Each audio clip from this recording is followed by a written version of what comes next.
for finals if you have them next week, or being at home with your animals or your family. My name's Summer. I'm a second year here in the program. And I'm Jacqueline Sakeley, also a second year. We are the outreach coordinators for the School Psychology Association here at Sac State. We just wanted to direct your attention to some VIPs in the back over there. We have 3 of our faculty members back here, Dr. Stephen Brock in the green shirt back there, Dr. Megan O'Malley, Dr. Arlene Ortiz, and then Dr. Melissa Holland is not here tonight. So Jacqueline's going to get us started. Okay. And just so you know, all the information that you're going to see on this presentation, it's already posted on our website, on the CSUS website. So in case you're taking intense notes, you'll be able to reference this at a later time as well. The mission of this program is to promote school psychology practices that lead to positive learning and life outcomes for children and adolescents. To that end, the program engages in research, the dissemination of knowledge, the promotion of culturally competent practice, and professional and community services that advance school psychology practices in Sacramento, California, the United States, and internationally. Sorry to read the slide, but gotta get every word of that mission. All right. This program is gonna be for you if you wanna make a positive difference in the lives of children and adolescents, if you wanna support the mental health needs of students, if you want to collaborate with educators, parents, community members, and mental health professionals, so you want to be a part of that team that supports students, if you want to improve school climate and policies, because the breadth of our job goes beyond just helping students, it's also helping systems. If you like research-based and evidence-based decision-making, we strive to stick to that. And if you'd like to assess students' behavior and learning needs to determine the best ways to help them. So the first part of being a school psychologist, as you can imply from the previous slides, is that we are first child advocates. All children can learn and be successful is our underlying principle. And decisions should be made based on the interests of children. And decisions should be based on proven best practices. In terms of mental health services, we administer social and emotional assessments. We implement group and individual counseling services. And in a slide or two here, you'll see that school psychologists wear 2 hats. We do our social work, our mental work, and then we also do counseling work. So we wear a few hats in this job. We'll provide professional development and education to staff and other educators. We'll serve as mental health advocate for students and provide education for parents. We are assessment experts as we administer cognitive and psychoeducational assessments. We interpret these assessments and data, and that's the big part of it, because many of the tests that we give, they are scripted, they are standardized, so everyone can give it the same way if you understand standardization. But the big part of our job is learning to interpret those results. And lastly, we consult and collaborate with school staff, district personnel, community members, mental health professionals, parents, and students.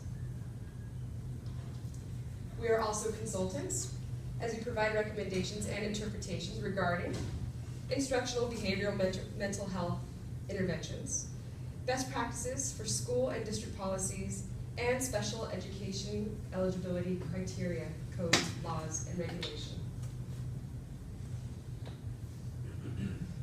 We are considered leaders in research. Every year, the second years attend NASP. This is the annual convention for the National Association of School Psychologists. And as a part of being in our student organization, we fundraise so that all of us can go during our second year, and we present our research, we engage in others' research, and so we're very involved in consuming and providing research. Okay, now about how we are different and somewhat alike to school counselors.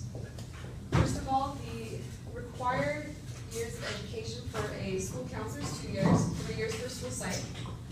A counselor is trained in education in counseling, whereas a school psychologist is trained in education and psychology.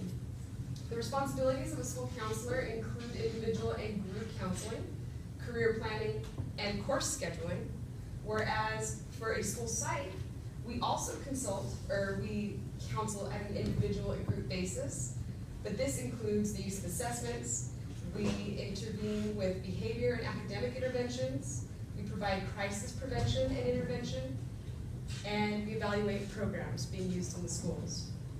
Lastly, a school counselor is employed in public schools and in universities, advisement centers, whereas school psychs are employed in public and private schools, private practices, mental health centers, and universities. Mostly public schools is what you'll see in some later slides. I think it's up on the 80-something%. So now you might be wondering what's the difference between a clinical psychologist and a school psychologist, and there are major differences. So for a clinical psychologist, they work in a hospital, mental health center, private clinic, or university setting. They are not typically trained in education, instruction, or classroom management, and they do not focus primarily on multiple factors that affect learning, whereas the school psych focuses on social emotional issues, family and environmental circumstances, neurological factors, and how mental health affects a student's learning. Okay, oh good, I was accurate. Public schools, 83.7% of school psychologists work in the public school sector. Schools or colleges and universities, 7.4%. Private schools, around 6%. Private practice, 3.5%. Faith-based schools, 2.5%. Hospitals, less than 1%. State departments, about 0.5%. And other settings would be about 3.6%. And who are these school psychologists? Just like in most areas of education, it is women-dominated. 77% of school psychologists in the nation are women, and 17.8% are 60 years or older. So there's an expected big overturn in years to come. In terms of ethnicity, 90% of school psychologists are white or Caucasian, Hispanic, 3.4%, Black or African American, 3%, Asian American, 1.3%, Indian American, about 0.5%, other 1%. And so we have our state stats. And these are, just to let you know, these are not our stats for our school psychology program. We didn't have the data access to find those for last site or for the last incoming student. This is Sac State's students across the university. And the reason we're showing this is because our program has a very high intention of adding to the ethnicity of school psychologists. It's a part of the mission to get more men in the field, get more bilingual in the field, and just kind of work on this 90% Caucasian white. Okay, and about the education levels of school psychologists. 29.4% have a master's degree, 53.9% have a specialist degree, and in this program, typically each person attains the master's degree at your second year, and then you go with our specialist degree. So most school psychs would have a combination of the two. And then there's 16.7% that have a doctorate degree. And those are our third years graduating last May, and so they're doing their internships right now to get that specialist credential or degree. Okay, the job outlook is one of the most enticing things about this field. It is very positive. It is excellent both present and in the long term. There's not enough students to meet the demand. And so we are very easily placed in fieldwork positions, and internships are easy to find in the area. And the rumor when I was applying for this program, and it seems to be true, is that there's 100% job placement leaving this program. So it's very promising because the demand is extremely high. School psychology was named one of the 100 best jobs in 2015 and 2016, and it is ranked #2 this year for the best social service job. Employment of psychologists is projected to grow by 19% from 2014 to 2024. And one of the groups with the best job prospects will be those with the specialist or doctorate degrees. And then you can see our scorecard on the US News for this year. Overall, 6.6. And is this where you will take it from here? We had a third member that we are covering for. Okay. Salary information. We are in the 75th percentile of school psychologists, earn about 89,000, the median about 68,000, the 25th percentile about 50,000. So it's competitive wages for a lot of work. You work hard for your money, but we get well compensated. NASP mean salaries say that practitioners, 200 contract days, about 71,000, and 200 contract days is an estimation around the school year. School years are typically around 180 something. So 71,000 for more than 100 days short on the year, I think it's very feasible. University faculty makes about 77,000, administration about 93, and State Department about 75,000. Salaries for school psychologists vary by district, state, and region. And then contracts for the different times of days here. 180 days to 220 days. I imagine that would be the schools that include summer school and longer years. Okay. So ranging from a typical school year, closer to the 64, 67,000, up onto 75,000 for 220 days. And estimated about $330 a day. Can I ask a question? Sure. Are these average salaries or beginning salaries? I believe they're average. Yeah, the beginning salaries will depend on what type of district you're in, their socioeconomic status, state, things along those lines. Right, so on this slide, the higher end makes 89, so median 68, and then jumping here, the median correlates right about here with the typical school year, so it would have to be average. Okay, and this is where I'm going to steal the thunder. So why choose our program? Well, this program is very prestigious. We are highly sought after after we graduate, and I'm going to tell you all the great things that our programs do. So our program is NASP approved, so we are nationally accredited. So if you want to go in anywhere in the United States other than California, as long as you get a certain score on your praxis test, which is the test that you take to become a school psychologist, you can go nationally. So that's one of the great things about our program. We are an accredited training program by the California Commission on Teacher Credentialing. For our program, as Jacqueline said earlier, you have the option of doing your master's or your education specialist degree. You can still be a school psychologist with just your master's, but you have the opportunity to get your education specialist degree. And essentially the difference between those would be is if you wanted to pursue your education specialist degree, in the third year, in addition to your internship, you'd also be doing a master's thesis or a project. So that's kind of the main difference.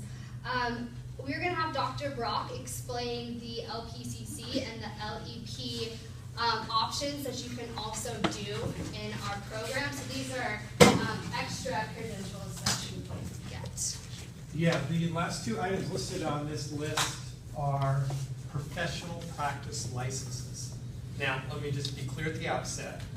The students that we admit to our program, our primary goal is to help you achieve your school psychology credential. The degrees and the licenses are above and beyond what we're really all about, which is training the next generation of California's public school psychologists. That said, along the way, in addition to the degrees, which we've already shared with you, there are 2 private practice licenses that you would have the option to earn along the way. What these private practice licenses will allow you to do is to do the work of a school psychologist or a counselor in a private practice setting. In other words, you can open up an office, put up a shingle, advertise, and see clients independently. The first option listed here is licensed professional clinical counselor. Now, of the 2 licenses that are optional that you could earn along the way, this is the most complicated. To become an LPCC, before you graduate from our program with your EDS, the terminal degree in our program, you would need to take 2 additional courses above and beyond the school psychology sequence. Then, assuming you take those 2 courses, And after you finished your school psychologist internship, and you've started to work as a school psychologist, you can apply for your LPCC internship. Most of the hours for your internship can be obtained while you're working as a school psychologist. With the understanding, of course, you would need to find another licensed professional. It could be a fellow school psychologist that's already got their license to provide you with the appropriate supervision. There are the internship is 3,000 hours, which is approximately 2 years. Again, for the school psychologist, if they can find a supervisor, most of those 3,000 hours can be obtained while you're doing your job as a school psychologist. There is an additional requirement, though, that you do some work in a hospital or community setting. I believe that's like 400 to 500 hours, so during a summer vacation somewhere, you'd have to find employment as an intern LPCC. At any rate, after you finish those hours, you would take a test. There's one additional class you would have to take, and you could become a licensed professional clinical counselor. Obviously, that's a pretty long and complicated route, but again, if you take 2 additional courses with us before you leave us, you have the option or the opportunity to become an intern licensed professional clinical counselor and eventually get that private practice license. Now, the LEP license, that's a slam dunk. You really don't have to do anything extra to become a licensed educational psychologist. That actually is my professional practice license. What this involves is, first, you becoming a school psychologist. Second, and that includes your internship. Second, practicing as a school psychologist for 2 years. And then third, taking and passing a state licensure examination. And that is it. So there really isn't a whole lot extra that you need to do. What the LEP allows you to do is it allows you to do school psychology outside of the school district that's employing you. So let's say, for example, another school district has a really litigious case. They want some independent evaluator to come in and to do the evaluation. Operating under your LEP, you could go in and do that. What I'm describing for you is something called an independent educational examination. And in this area, each IEE for short, I'm told by some of the attorneys that do this a lot, it's like $5,000 per case. So you don't need too many of these independent educational evaluations to make getting this extra license worthwhile. Okay? But again, just to reiterate, those are options. Our core mission would be the school psychologist credential. You're welcome. And kind of what, to go on what the LEP looks like, my supervisor right now in field work, so if you have a shorter contract, these are some things that people like to do over the summer to get some additional income. But these are just side notes of what you can get in addition to our program. Okay, so I'm going to brag about our teaching staff. As Jacqueline said earlier, we, as school psychologists, we are leaders in research. And if you have a research interest that you're really excited about, that you want to look more into while you are in our program, given the extensive list that our faculty members are interested in, I'm sure one of your interests will align with them. So I'm just going to read off some of them. So for Dr. Brock, back there who just spoke to you guys, he actually was the NASP president from 2014 through 2015, so we're really excited and like to brag about that. He is our overall program coordinator. So his research interests include school-based crisis intervention, systems-level school crisis response, suicide prevention, intervention, and postvention, ADHD, functional behavioral assessment, reading, autism, and more. Dr. Holland, who isn't here, but is the blonde in the picture over there, she is in charge of our field workers and interns. She's a coordinator for that. And she is interested in social emotional learning, use of mindfulness, cognitive and behavioral strategies with students. So she has her own private practice, so she does counseling with families and children. And then Dr. Megan O'Malley, her research interests include school climate measurement and intervention, population-based mental health in schools, and student voice and empowerment. And then Dr. Arlene Ortiz, her research interests include assessment and intervention of culturally and linguistically diverse learners. So if you guys are interested in any of those topics, our faculty members are presenting at our annual school psychology conference, which I'll go into in a few slides from here so you can get a chance to see them speak in person. But we're really, really excited to have Dr. O'Malley and Dr. Ortiz, they're new this year. So by having 2 more full-time faculty, we have expanded our program. So our incoming, so I'm a second year, so we only have 15 people in our cohort.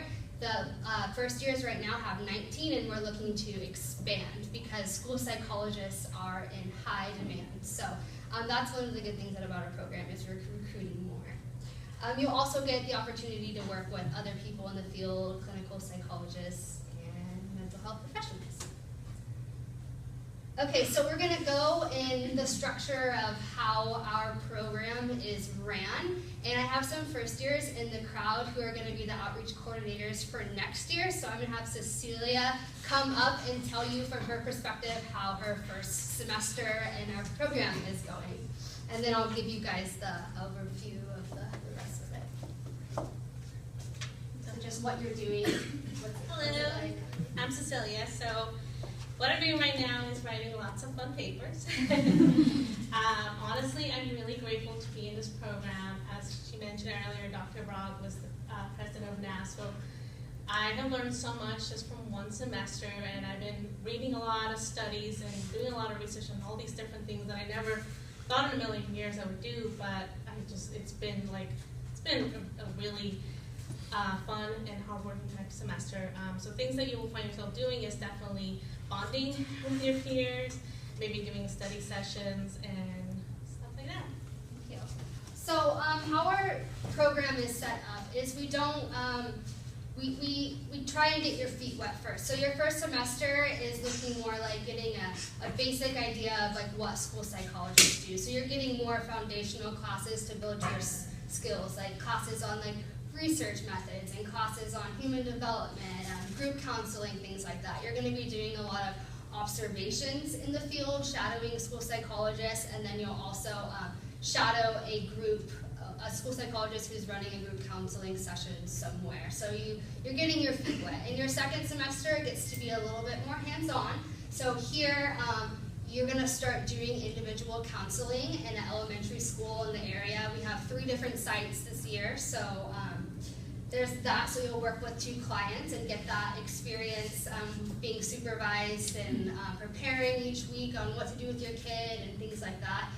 Our program, we are so lucky that we have a clinic upstairs, a Center for Counseling and Diagnostic Center. So what that means is that we're getting the opportunity to practice, to learn how to do assessments and practice doing them on students before we even get into the field. So for GATE testing, gifted and talented education, you're going to be doing a GATE practicum your second semester. And basically what that is gifted and talented education is just programs they have in schools for smart kids. They're advanced programs. So a lot of times we'll get students who are not quite qualifying for their program and they want a second opinion, so we give them cognitive tests. So you'll learn how to give the test, give it to them, and then we make recommendations for possible GATE eligibility. And so you start that your first semester. Some other programs for school psychology, they don't have you touching assessments or anything like that until way later on. So that's one of the really nice things about our program. Okay, so your second year gets even more hands-on. So you'll be doing field work. We have, I think, like 6 different contracts with local school districts. I'm in San Juan right now, you're in the Roseville district.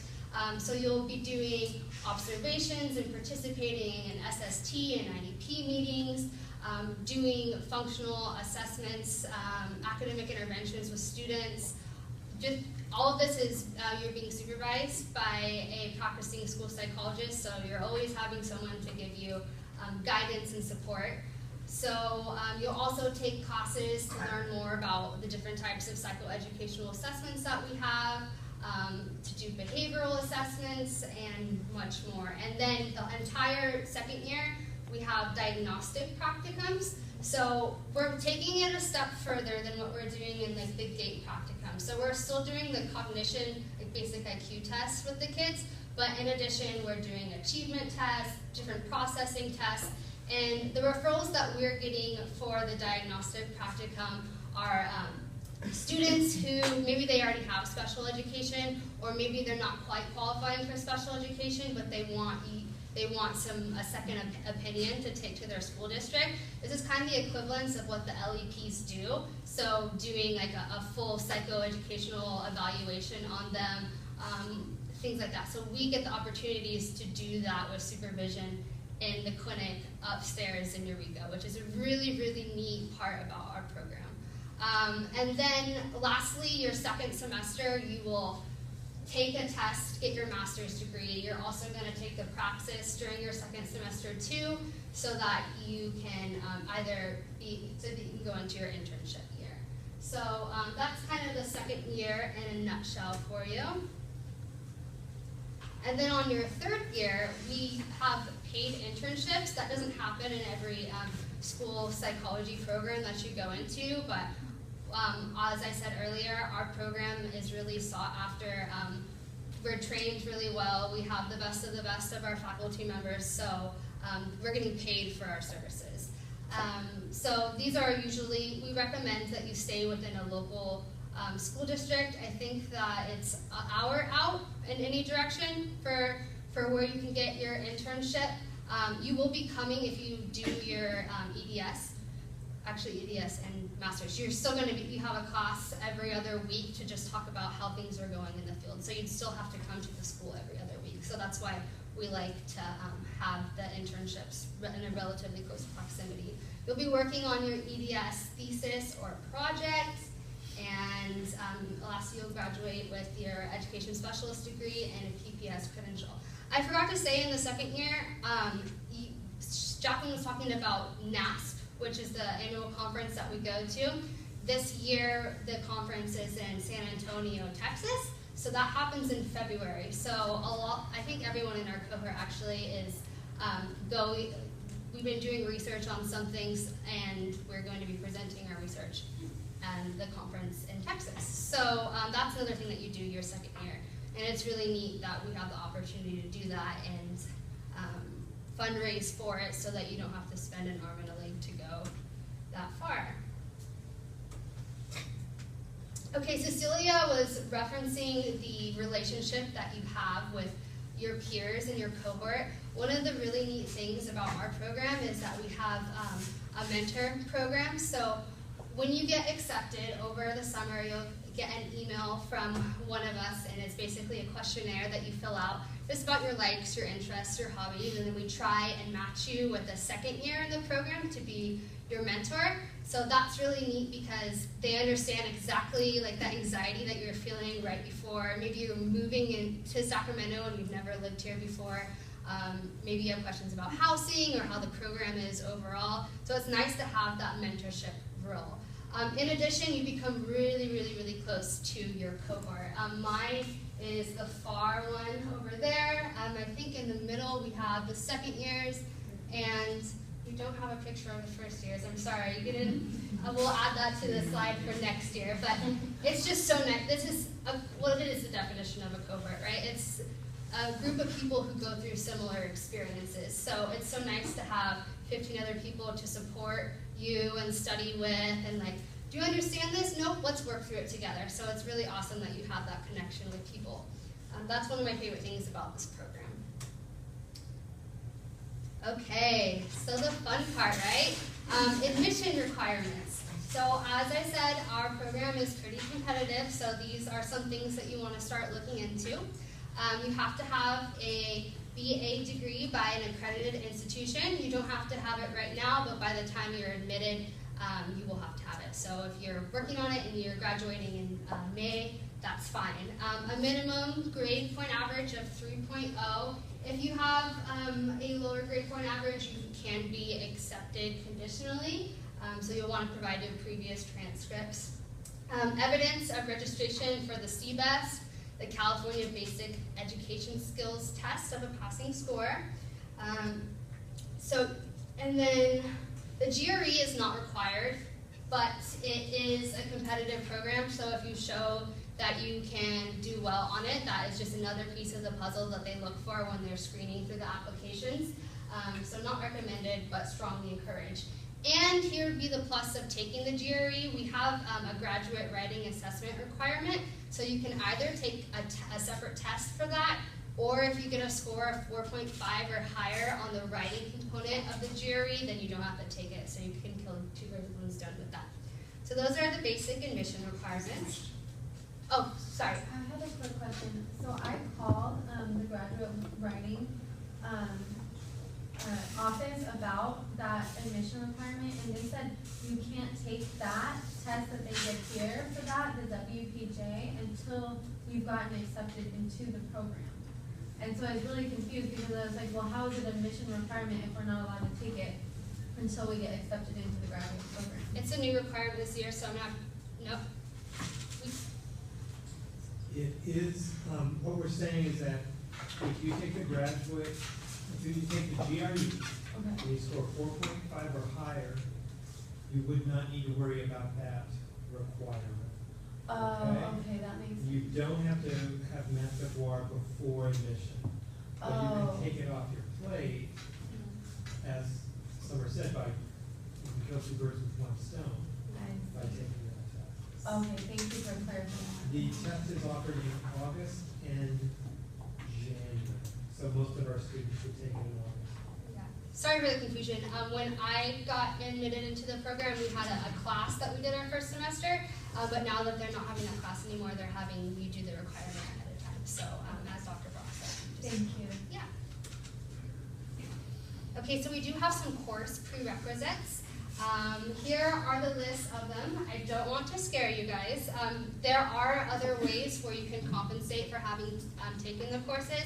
I did ABA therapy for a few years, so I had experiences working with students with disabilities, so I knocked out a few of these. So you could have, if you have any experience tutoring other kids or working with anyone of any type of disabilities, you can knock out some of them. I know for power, privilege, and self-identity, if you've had any sort of course with some sort of oppressed group, I think I had women's studies or history, or something along those lines. So basically what you're going to want to do is you're going to look at all the classes that you've taken at your university, wherever you go or had went, and you're going to see that description, and then you're going to look at the description of our courses and see if they match.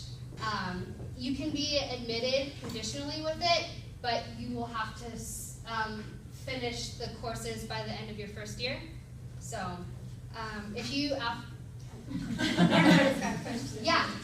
Who do you contact to figure out if the courses are, transferring over correctly? Yeah, so I'll show you a slide at the end of this. We are, based on what your last name is, we have 4 different faculty who have A through F or whatever, and then you'll contact them about it if you have any questions about the application process or anything along those lines. Was there another question? Mine was the same. Okay, well, we'll have time at the end too if you have any questions. You can stop me along the way, but we'll have time for questions as well. How old do those have to be, or how old can they be? I'm 20 years out of my BA. I see a shaking head, you're good. Just as long as you've taken it at some point or have an experience that's equivalent to it. So abnormal psychology for crazy, that would cover it? I'm not sure about that one. Some of these you definitely would want to have had the courses, like abnormal psychology is one of them where you need to have a class. I wouldn't recommend you put that on your application. We do appreciate humor though. Okay, so I'm going to go on to, once you look through the application requirements, we have some interview tips. These are things that they look for. There's no one size fits all to what we're looking for in the program. These are just some qualifications that you may have that when you're looking at two people, what might move you to the next level. But some of the things are high performance and demanding programs or employment. So if you have experience working as a OT assistant, or you did applied behavioral analysis, tutoring, or something along those lines, you're going to have 3 letters of recommendation that you have to have. It can be from professors or employers. If you haven't been in school for a while, you're going to want more recent recommendations, so from employers.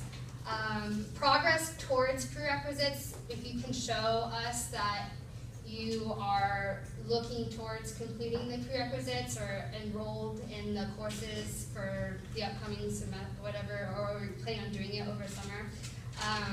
Your knowledge of what school psychologists do, they'll ask you questions about what you think that the field is and why you got into school psychology, so it's nice to research on that.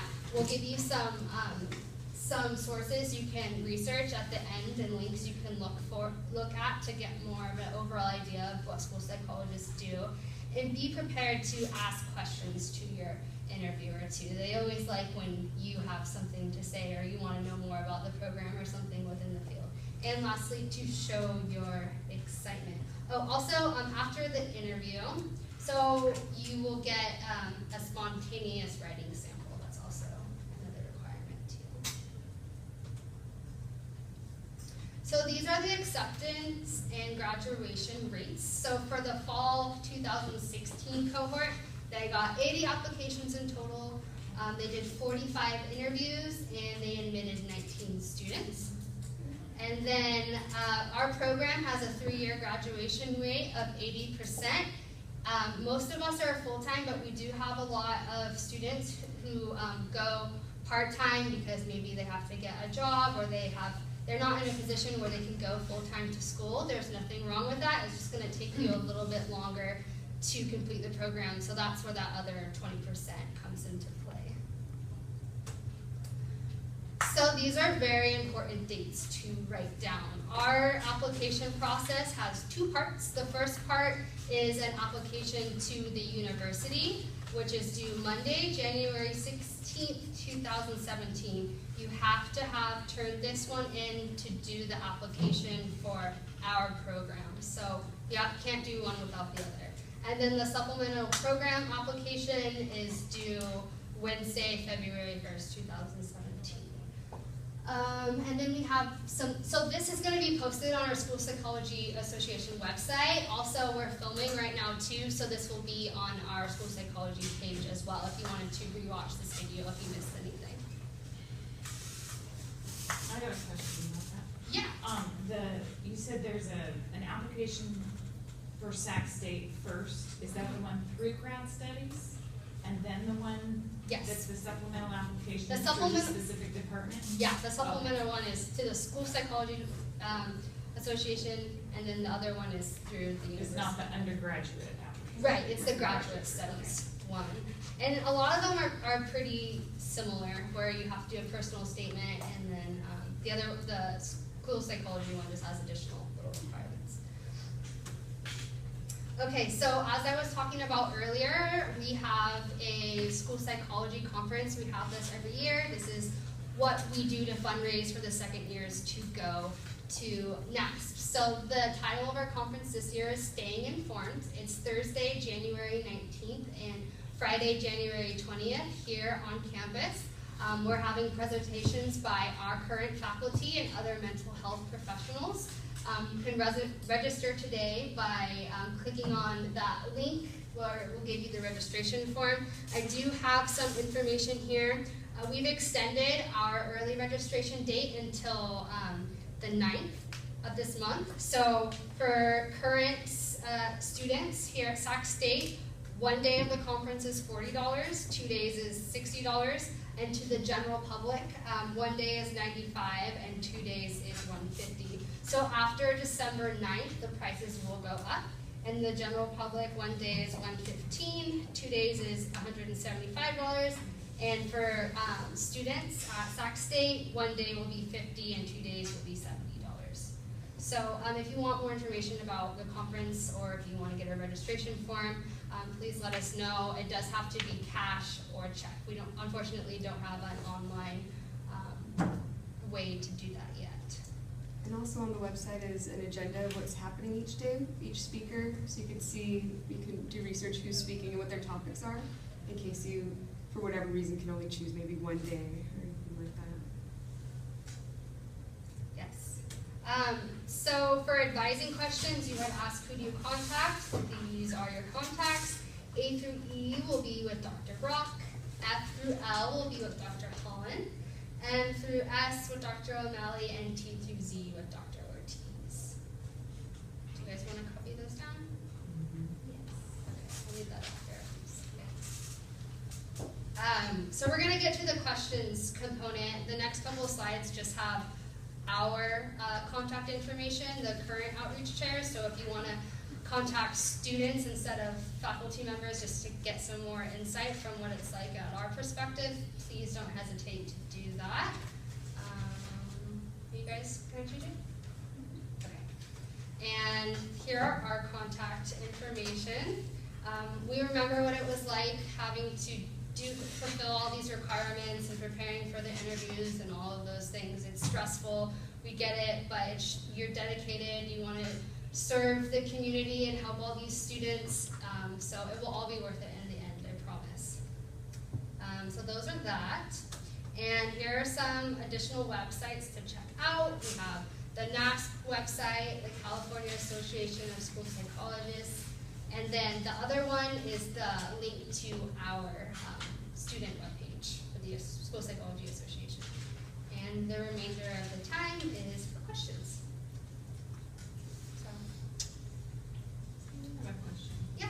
What's the difference between getting the EDS and a PPS?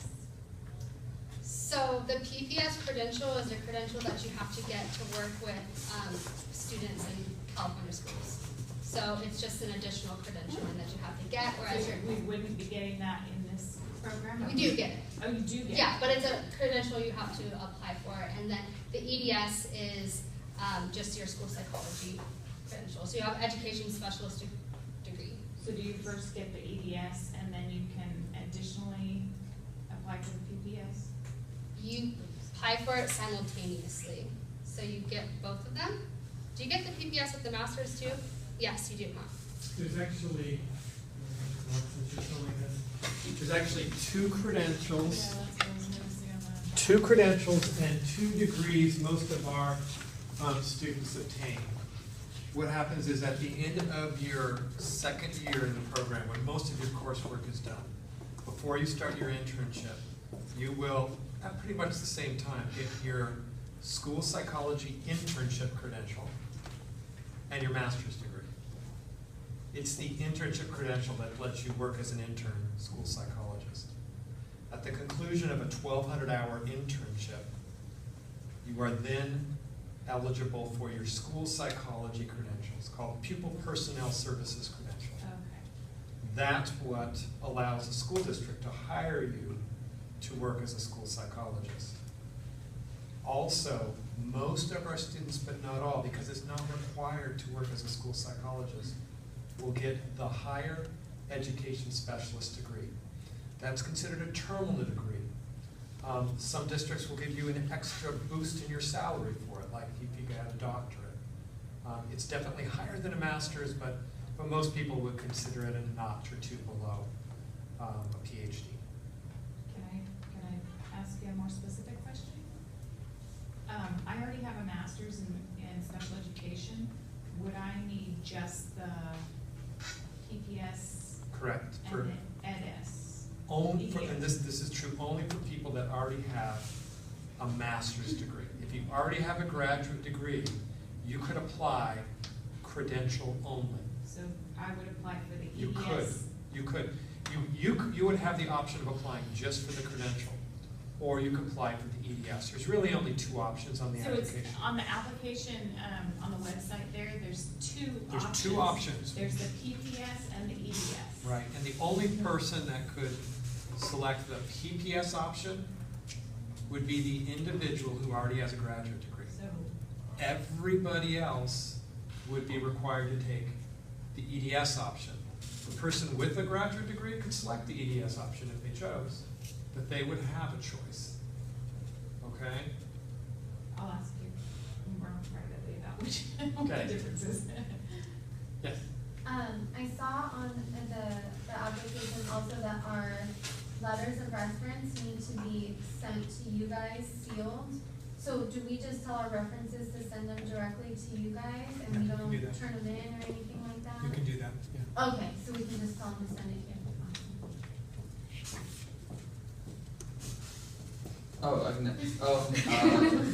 About the CBES, so do we need to like take that exam now? You need to be registered for it at the time you apply. CBES is a basic literacy test. Mm-hmm. It's nothing challenging. Okay. We don't even look at the scores. All we need to see to consider your application is that you've applied for it. Briefly, the history of the CBEST is, about 30 years ago, there was a big scandal in California where there were teachers who couldn't read. They were functionally illiterate. And as a consequence of that, the legislature required that every single certificated employee, including those with PhDs, had to take this basic literacy test before they would be issued a credential. Again, we won't even look at the scores of the GRE, we'll look at those scores. That's a much more challenging exam. But the CBEST, just provide us with the certificate that you've applied. That's all we care about. And there's no time limit on it? Yes, there is. There is a time limit. Excuse me, if you've taken it before and passed it, there's no time limit. But there is one for the GRE, so you have to have taken it, I believe, in 5 years. 5 years. In the past 5 years for the graduate record exam. Now, if you have a graduate degree, do you have to still take the GWAR or whatever? The GWAR? No, you do not. Your the culminating experience that you would have done for your master's degree would have met that requirement. Actually, the graduate writing requirement has 2 steps. The first is taking a class, passing a test. That's step 1. Step 2 at the other end is the completion of the culminating experience, and so you would have already met that. You know, one of my questions is about the school psychology. I think it sounds great. Your presentation was great. The becoming a school psychologist, like to do assessments and gate testing and stuff like that. That's not exactly what I'd like to do in the long run. And it sounded like a lot of the first and second year were kind of geared towards that.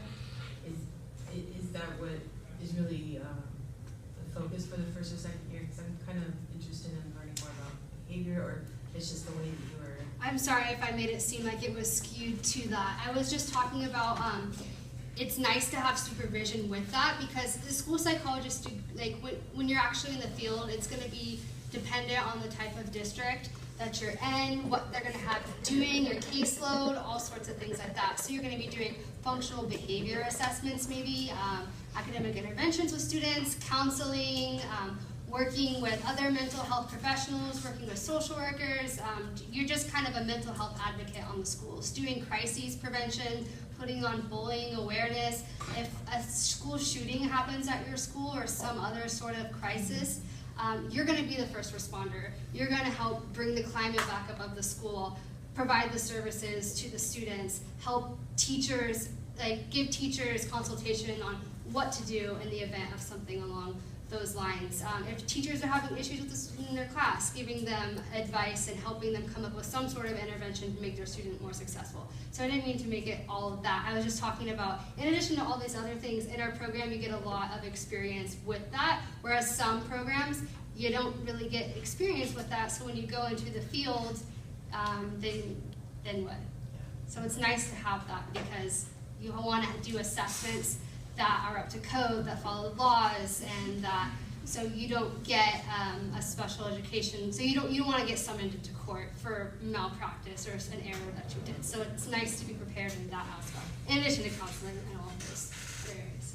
Thank you for explaining that. And before when we were at the beginning talking about the time schedule, could you explain again, like kind of how if we're, you know, I have to work kind of full-time right now, like how would I be able to fit this program into my schedule?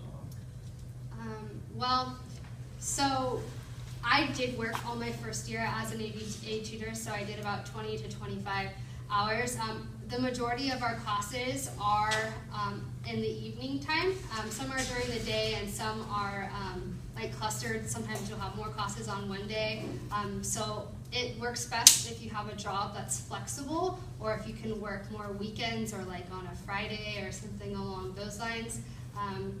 But as the program progresses, it's going to get more hands-on, and it's only going to get harder, and you're going to have to be in the schools more. So I think it's more doable, like kind of the first year going in, and then it gets difficult. So that's what the advisors are here for. If you ever have a situation that comes up, you need to drop to part-time, or you get pregnant, or you have some other like thing that happens.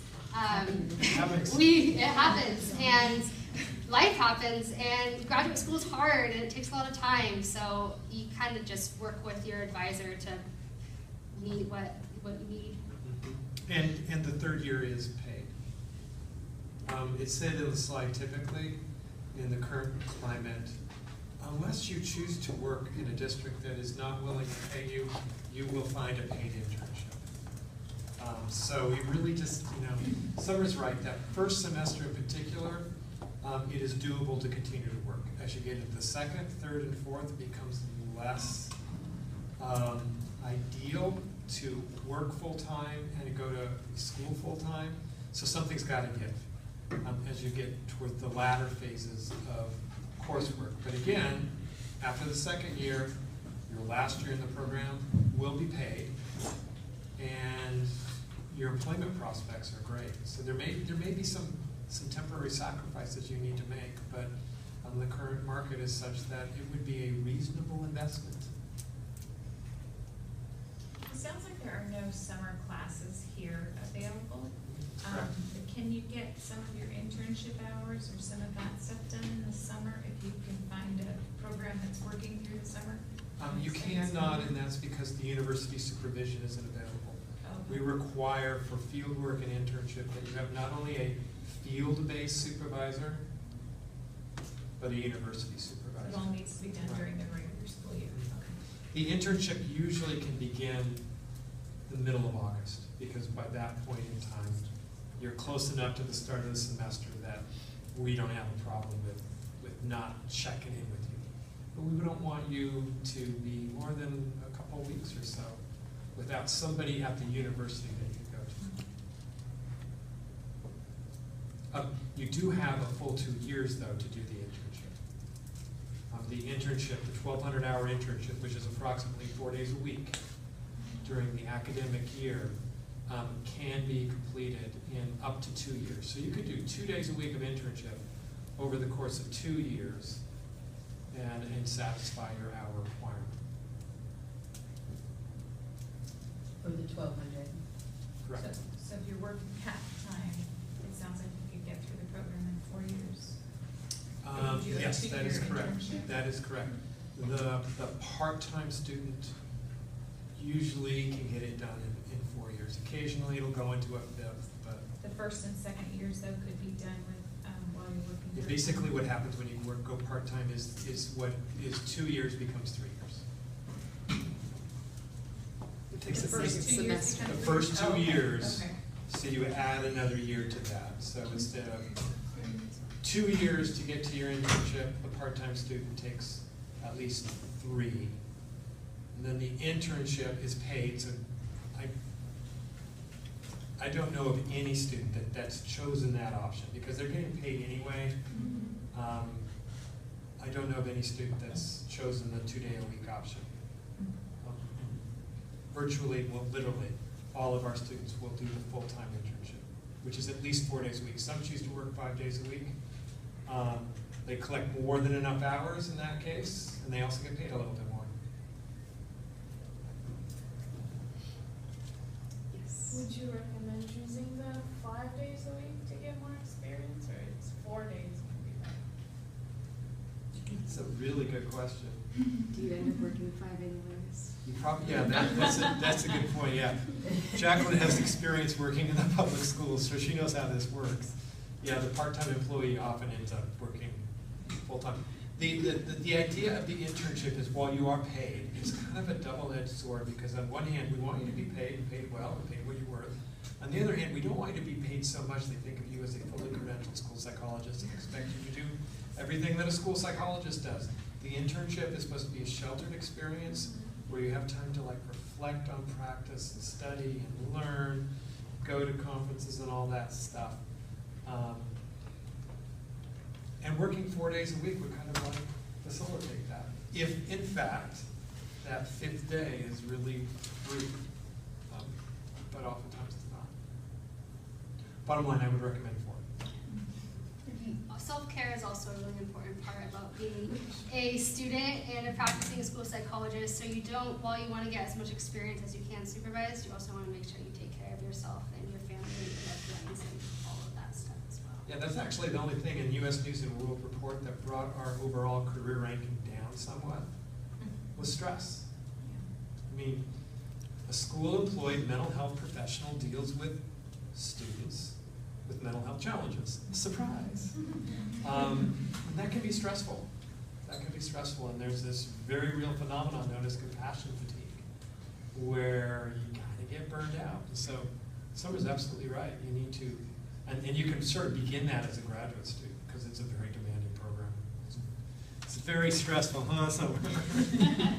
And you can start to learn those skills early. Questions? We can also do individual questions too if you want to ask. Yeah, we're happy to stay for a little bit longer if you'd like us to. You talked about having the cohorts the first year, so is each year like only 15 or 18 people per? Well, summer's cohort's 15. The next cohort, yours is 19. We're looking for 21 next year. We'll offer 21 spots next year because we have more full-time faculty. And does the cohort go through all the classes together? So yes, because most of our students are full-time. Now, sometimes we have students who do go part-time, and then they'll start to bridge cohorts. So they'll have, and sometimes they really like that because then they develop these relationships with 2 different groups. But the rule is most of our students attend full-time, and they go through it together, and yeah, they really bond. We actually are very deliberate about that. We facilitate that in the first semester. For example, we have all of the first years go to the ropes course, and they spend all day together. We have a barbecue that the second years throw for the incoming first year, so you can meet the other people in your cohort and get to know your mentor. We also have Christmas parties at the second years post, or that they do every time. So next Thursday we got one going. I think one of the other things that I forgot to add was that as a second year, the program stresses that you take more responsibility within the association, so you'll be given a job, whether it's like the president of the association, the outreach chairs, the social chairs, or putting on those events. So you become more involved, and that's a bonding process within itself. Sorry. As cohorts, do you guys kind of get your families together? I mean, I know you guys are doing a lot together. Are there like a lot of family sort of events that you guys do? Our cohort doesn't have, not too many people have children, if that's what you mean by getting our families together. But we're definitely involved in them. Like I know my friends' husbands and wives, and I know their children, and have been to their first and second birthday parties, and so it kind of feels like extended family. Oh yeah, you guys get really close. It's very nice. That's like what you said is one of my favorite parts of the program. And then the husbands or like the boyfriends, girlfriends, family members all bond for having to be our test dummies that we practice on. And quiz us on. They can tell you all the requirements for ED. Yeah, so we're a family-friendly program too. A lot of people will bring their spouses or whatever to our events. I think the first years have a lot of families. We do. Yeah. And it's more than just bonding. The training model is one where we look at these 2 individuals as resources for each other and their colleagues. So, you know, all of the faculty is available to students, but you know what? These are two real smart ladies who've learned a lot, and we encourage them to share their knowledge with each other. And so the cohort is more than just a warm, fuzzy bonding experience. It has a very real and very important pedagogical purpose, which is their resources to each other. Our motto, which gets ingrained into your soul throughout the program, is consult, consult, consult. So what that means is that your cohort experience extends farther than the program. So, hey, I have this case like this. I don't know if it's an SLD. I don't know what to do. What do you think? What do you think the processing deficit is? So you could like share information. And we're kind of in with people who've been through this program too. I've come to notice. I'm in the Roseville School District. And a number of school psychologists in that district have been through this program, and so they you can just kind of tell, they're like, oh, let me help you out with that. And, I can email them, and one of them is my friend in our cohort, one of them is his wife. She's been a huge asset to us. We can always bounce questions off of her. So it's kind of a tight-knit little school psych world once you get out of the program, especially in this area with this program. That's why it's one of my favorite things about this program, is because that's important. You're in. May I ask about tuition? Is it just per class unit, or how does that all work? There's full-time and part-time fees, and you can get, I don't know the exact number off the top of my head, but you can put that in the OGS, Office of Graduate Studies webpage. I saw there was like a $534 per unit or something like that. Yeah, it's not, it doesn't go by that. So it's it goes, there's a full-time tuition and part-time tuition. Do you happen to know off the top of your head? Not off the top of my head, but we could I look can it tell up. you. Each, as a full-time student, I think it ends up being, not counting books and all of the resources, like $4,800, a little under $5,000. 46-ish, I thought. Something between 4,500 and 5,000 per Less than 5,000. Less than 5,000, around that, plus or minus. Which would mean 10,000 per year. Yeah. People take out additional loans usually too to help with cost of living if you're going to be full-time. And there are financial Grants as well, scholarships and grants. Do you go through graduate studies to find out about that? That would be through the Office of Financial Aid. We have a financial aid office for loans and other grants. We do have 3 dedicated school psychology scholarships, which are awarded each spring. Actually, they're awarded in the fall, but you apply in the spring. And I just thought of a really important piece of information. Whether you get into this program or another program or whatever, or if you don't end up even pursuing school psychology, you need to register for or apply for FAFSA. I think you can start doing it now, but the cutoff date is I think March 1st. you don't want to miss that. Because then your whole first year you can write off financially.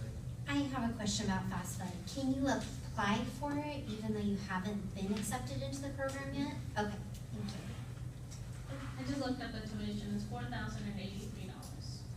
And $83. There we go. Oh, I'm sorry. That's full-time. If you go part-time, it's less. $2,667.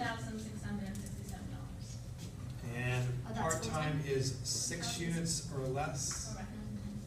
So, and most of our semesters, full-time, 12 to 15 units. So in terms of bang for your buck, you want to be a full-time student. I just wanted to add that I did my master's degree here, way back now, and it was really the best return on investment of any of the degrees that I have. It's hard to say for sure, since I'm here because I have a PhD, but honestly,